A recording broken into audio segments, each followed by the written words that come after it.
द्वारिका में उठवा लिया। जब द्वारिका में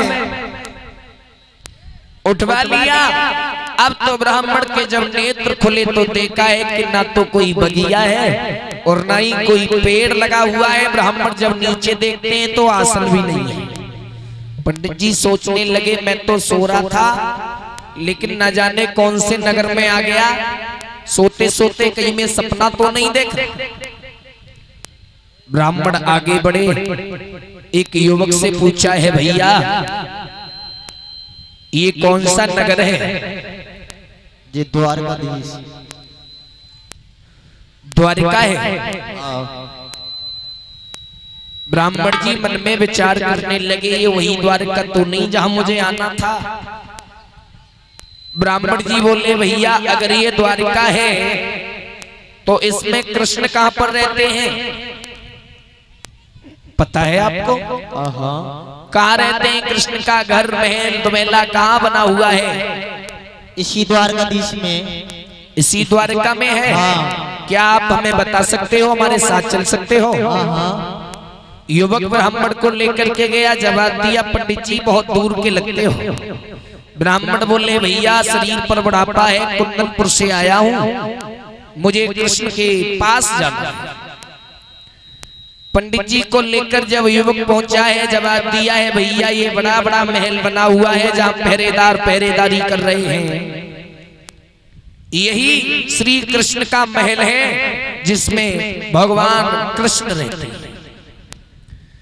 ब्राह्मण देव दरबार पर पहुंचे हैं, मैयाओ पहरेदारों ने रोक लिया, जवाब दिया कहां जा रहे हैं आप?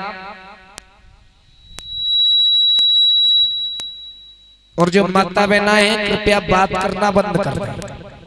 हाँ ये मत करें कि देख बाने कैसे नाचो बाने कैसे नाचो। हाँ घर कर लियो जाएगा, प्रेम से बैठ के श्रवण करें। मैयाओ आज पंडित जी जब पहरेदारों के पास पहुंचे रुक्मिणी का प्रेम पत्र लेकर, अब तो पहरेदारों ने रोक लिया, जवाब दिया है ब्राह्मण देव कहां जा रहे हो, कोई अता पता?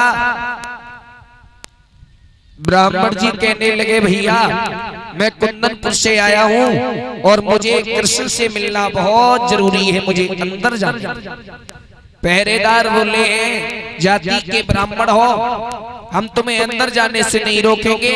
पहरेदारों ने जवाब दिया है सीधे चले जाना, जहां बड़ा सिंहासन बना हुआ है जिस पर ईश्वर हमारे प्रभु जो है विराजमान है, बैठे हुए हैं, और जाकर के उनसे मिल। ब्राह्मण जी इधर देख रहे हैं उधर देख रहे हैं, बड़ा महल बना हुआ है। ब्राह्मण जी भ्रमित हो गए और सीधे चले गए जहां पहुंचे जहां श्री कृष्ण जो है बैठे हुए। भगवान ने पंडित जी को देख करके आसन को छोड़ दिया, जवाब दिया आइए ब्राह्मण देव कैसे आना हुआ, कहां से आना हुआ? हमारे दरबार में आप पधारे हो, हमारा बड़ा अभोभाग्य है। ब्राह्मण जी अपना परिचय देने लगे और बोले हैं श्री कृष्ण। एक नजर भगवान को देखा तो देखते ही रह गए, बोले इसके पीछे रुक्मिणी पागल हो रही है, क्या रखा है इसमें? जिधर नजर डालो उधर कालापन है, पीले वस्त्र हैं, मोर मुकुट लगा हुआ है, इसके चक्कर में रुक्मिणी ने हमें परेशान किया है। खैर छोड़ो, लोग इन्हें भगवान कह रहे हैं। ब्राह्मण बोले मैं अपना परिचय देता हूं। तो पंडित जी बोले सुनो घनश्याम, कि ब्राह्मण बोले ओ श्री कृष्ण और मैं कुंदनपुर से आया हूं और रुक्मिणी तुम्हारी दासी है और उसका संदेश लाया।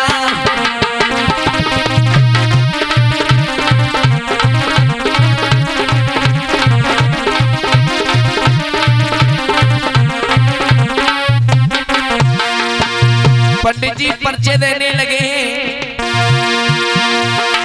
ब्राह्मण बोले ओ श्री कृष्ण और मैं कुंदनपुर से आया हूं और रुक्मिणी तुम्हारी दासी है, उसका संदेश लाया।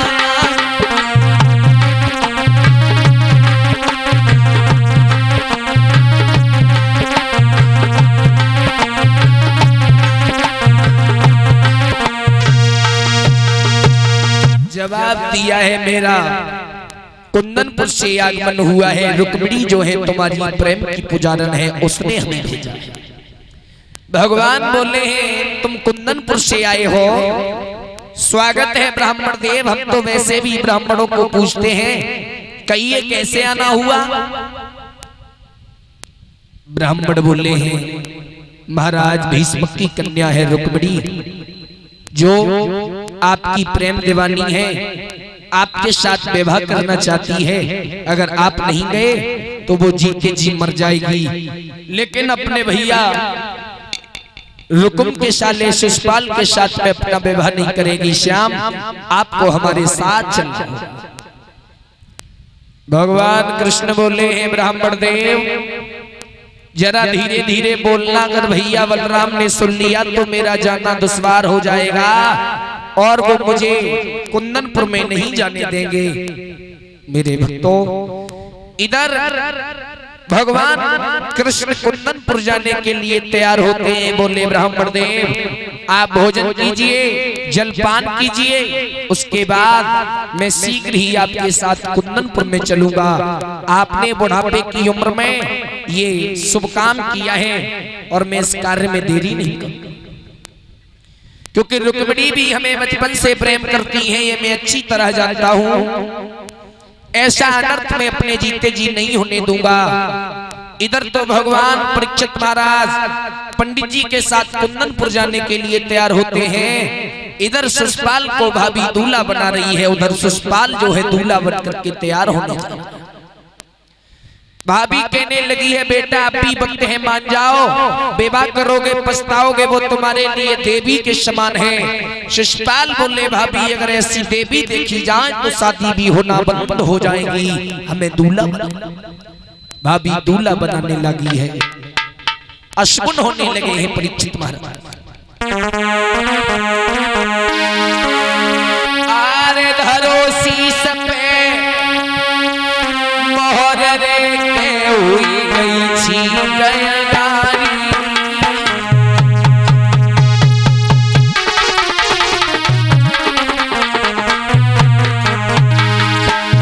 शिशुपाल को दूल्हा बनाया जा रहा है। भाभी बोली है बेटा मान जाओ, अभी भी वक्त है। शीश पर मोहर रखा, ठीक हो गई। आरे धरो शीश पे मोहर रे के हुई गई छी गयदारी।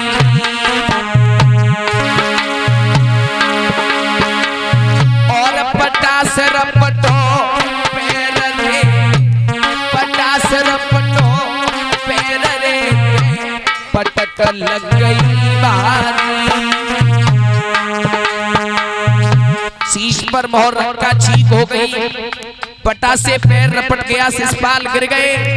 और जब शिशुपाल गिरे तो लड़कियां हंसने लगी। शिशुपाल को क्रोध आ गया, क्यों हंसी? गीत गाओ। बहादुर लोग तो हमेशा गिरते ही रहते हैं। लड़कियां गीत गा रही हैं लेकिन अशुभ हो रहे हैं। महाराज बिलैया घर में रोई रही है, और दशा देख की बिल्ली की बाग जब आई रही है। और बोली घर में मेरे दीवाना को ब्याह आवाज निकाय को रोई रही है। घर में मेरे दीवार को ब्याह बिलैया गाय को रोई रही है।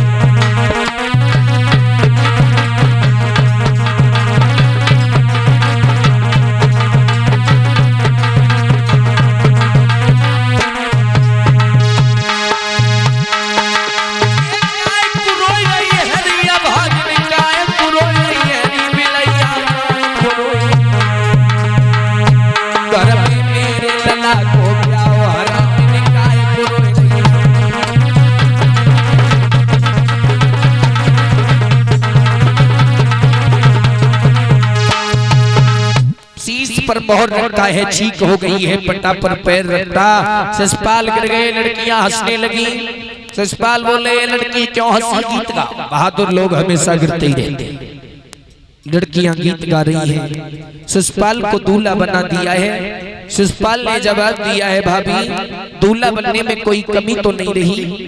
भाभी जवाब देने लगी, बेटा शीश पर मोहर भी है, हाथ में कंगन भी है, वस्त्र भी सुंदर सुंदर पहने हैं, चेहरा भी ठीक ठाक है, लेकिन जब मुंह की तरफ देखते हैं तो लगता है एक आंख में काजल नहीं लगाया है। शिशुपाल बोला, छोड़ दी कमी, काजल लाओ, काजल लगाओ। शिशुपाल के काजल लगाया जा रहा है, भाभी काजल लगाती जा रही है और समझाती जा रही है, बेटा शिशुपाल तुम ये शादी मत कर।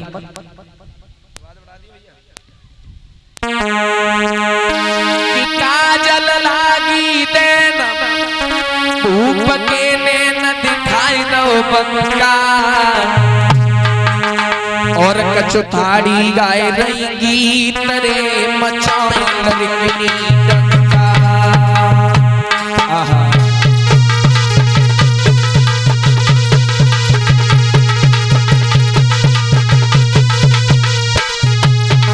भाभी काजल लगा रही है, समझाती जा रही है, बेटा मान जाओ।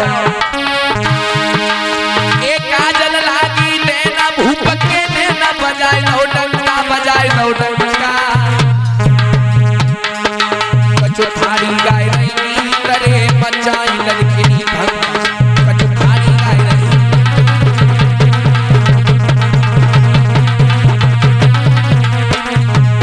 भाभी बोली, बेटा तुम धरे देव मोहर उतार कही उच्चार पड़े गो फंदा, दो दूल्हा एक नार पड़े गो रंगा।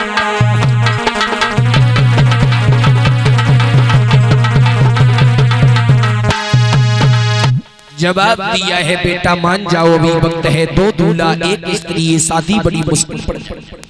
शिशुपाल बोला है, मेरे काजल भी लग गया, मैं वरना बन गया, अब मुझे जाने की अनुमति दे, मैं रुक्मिणी से विवाह करके आऊं। इधर शिशुपाल मौसी के लड़का तंत्रवत्र से कहता है कि फौजों को सजवाओ, हम द्वारिका के कृष्ण को पराजित करके रुक्मिणी से विवाह करके लाएंगे, हम कुंदनपुर में। श्री कृष्ण ब्राह्मण देव के साथ चलने को तैयार हुए।